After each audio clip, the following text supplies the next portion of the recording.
이번 영상에서는 군대 내 주요 범죄 중 음주운전, 대성관 범죄, 영내 폭행에 대해서 설명을 드리도록 하겠습니다.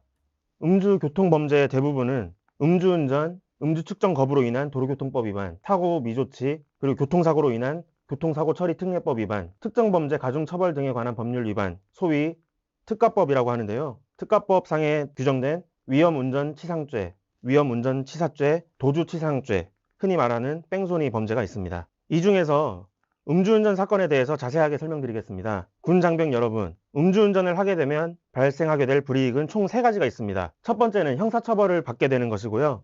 두 번째는 관할 경찰청의 행정처분으로 면허 취소 또는 면허 정지 처분을 받게 되는 것이고, 마지막으로 군 내에서 징계 처분을 받게 됩니다.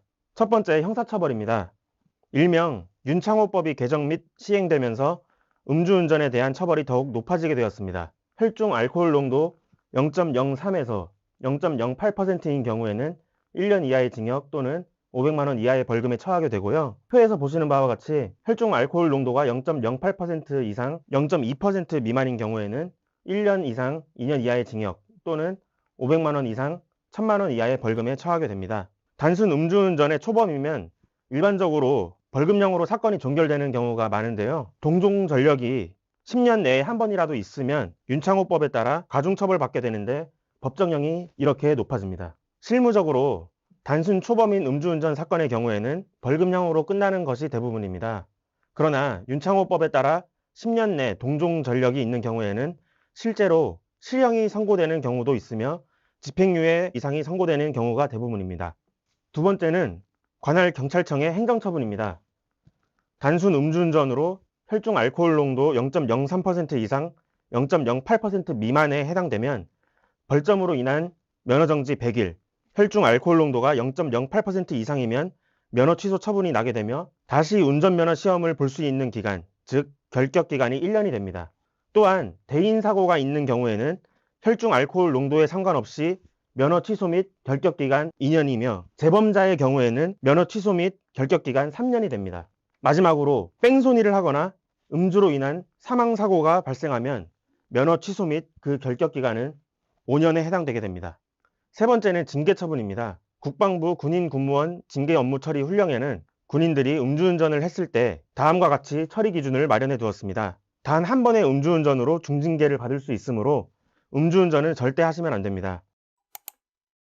다음으로 대상관 범죄입니다. 군형법 제2조에 따르면 상관이랑 명령 복종 관계에서 명령권을 가진 사람을 말하며 명령 복종 관계가 없는 경우라도 상위 계급자와 상위 서열자는 상관에 준한다고 규정되어 있습니다. 즉 명령 복종 관계가 없는 경우라도 대상관 범죄로 처벌받을 수 있습니다. 상위 계급자는 군인사법 제3조에서 규정하고 있는데요. 보시는 바와 같이 장교, 준사관, 부사관, 병으로 구성되며 각 신분에 따라 장교는 장성급인 대장, 중장, 소장, 준장으로 구분되고 영광급 장교는 대령, 중령, 소령, 위관급 장교는 대위, 중위, 소위입니다. 준사관은 장교와 부사관의 중간 계급으로서 단일 계급으로 구성되어 있습니다. 부사관은 원사, 상사, 중사, 하사로 구분되고 병사는 병장, 상병, 일병, 이등병으로 구분됩니다. 상위 서열자는 군인사법 시행령 제2조에서 규정하고 있는데요. 사관 생도, 사관 후보생의 서열은 준사관과 부사관 사이에 있으며 부사관 후보생은 부사관과 병 사이에 있습니다.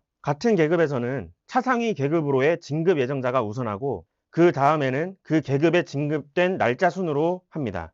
예를 들어서 대위진은 중위보다 상위 서열자이고 같은 대위라도 4월 진급자는 9월 진급자보다 상위 서열자에 해당되게 됩니다. 예를 들어 정리하면 사관 후보생은 준사관과 부사관의 중간에 있는 서열자이므로 훈련소에 입대하여 훈련을 받는 사관 후보생이라고 하더라도 부사관인 원사가 사관 후보생에게 모욕적인 언행을 했다면 상관 모욕죄로 처벌받을 수 있습니다. 다음으로 대상관 범죄의 종류와 처벌입니다. 대상관 범죄는 군형법에 규정되어 있습니다. 보시는 바와 같이 대표적으로 항명죄, 상관 폭행 및 협박, 상관 집단 폭행 및 집단 협박죄, 상관 특수폭행 및 특수협박죄, 상관 살해죄, 상관 모욕죄 등이 규정되어 있는데요. 대상관 범죄는 다음과 같이 일반 형법에 규정된 범죄들보다 높게 처벌이 됩니다.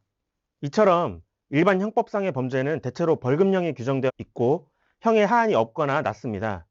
이에 반해 군형법에는 벌금형이 규정되어 있지 않고 형의 하한이 굉장히 높습니다. 뿐만 아니라 일반 폭행 협박죄의 경우에는 반의사 불벌죄에 해당하고 일반 모욕죄 같은 경우에는 친고죄에 해당하지만 상관폭행, 상관협박죄는 반의사 불벌죄가 아니고 상관모욕죄는 친고죄가 아닙니다. 대상관 범죄 중에 실제로 가장 많이 발생하는 것은 상관모욕죄입니다. 상관모욕죄는 군형법 제64조에서 규정하고 있는데요. 제64조 제1항에 상관면전모욕죄와 주변에 다른 사람들이 있는 상황, 즉 공연한 방법으로 모욕을 하는 상관공연모욕죄로 구분이 됩니다. 형법에서 모욕이란 구체적인 사실의 적시 없이 사람의 사회적 평가를 저하시킬 만한 표현을 하는 것을 말합니다. 실제 판례의 사안인데요. 예를 들어 도둑놈, 죽일 놈, 병신 같은 놈, 망할년 등 욕설을 하는 경우를 생각하시면 쉬울 것 같습니다. 이 대법원 판례를 보시면 듣보잡, 함량 미달, 함량이 모자라도 창피한 줄 모를 정도로 멍청하게 충성할 사람, 싼 맛에 갖다 쓴다 라는 표현을 하고 있는데요. 이러한 표현은 피해자를 비하하여 사회적 평가를 저하시킬 만한 추상적 판단이나 경멸적 감정을 표현한 것으로서 모욕죄에 해당한다고 판시했습니다. 대상관 범죄는 벌금형이 규정되어 있지 않으므로 사건에 계류되면 구공판 기소되어 집행유예 이상이 선고될 가능성이 매우 높습니다. 금고 이상의 집행유예가 선고되면 제적이 되어 군인 신분마저 박탈될 수 있는 위험이 있으므로 절대 해서는 안 될 범죄입니다. 영내폭행에 대해서 설명드리기 전에 반의사 불벌죄에 대해서 설명을 드리겠습니다. 반의사 불벌죄란 피해자가 가해자의 처벌을 원하지 않는다는 명시적인 의사표시를 한 경우 그 의사에 반하여 형사소출을 할 수 없도록 한 범죄를 말합니다. 예를 들어 일반 형법에 규정되어 있는 폭행죄는 반의사 불벌죄입니다. 따라서 폭행 피해자가 수사기관에 가해자에 대한 처벌 불원 의사표시를 하게 되면 수사기관은 공소권 없음 처분, 재판 단계에서는 공소기각 판결이 내려지게 됩니다. 반면에 군형법상의 영내폭행죄는 반의사 불벌죄가 아닙니다. 따라서 영내에서 폭행 등 가혹행위가 있었다면 나중에 피해자가 합의서를 작성해 주거나 처벌 불원 의사표시를 하더라도 처벌될 수밖에 없습니다. 영내폭행은 부대 안에서의 폭행으로 한정되는 것이 아닙니다. 군형법상의 영내폭행죄는 군형법 제60조의 6에서 규정을 하고 있는데요. 보시는 바와 같이 군사기지, 군사시설뿐만 아니라 군용항공기, 영해사격장, 영해훈련장 등에서의 폭행도 해당 법조항에 포함되게 됩니다. 이번 시간에는 국내에서 자주 발생하는 범죄 중 성범죄, 음주운전, 대성관범죄, 영내폭행에 대해서 알아보았습니다.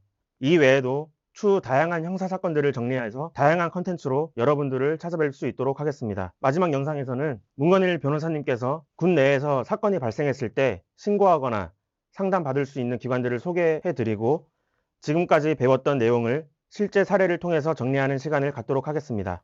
감사합니다.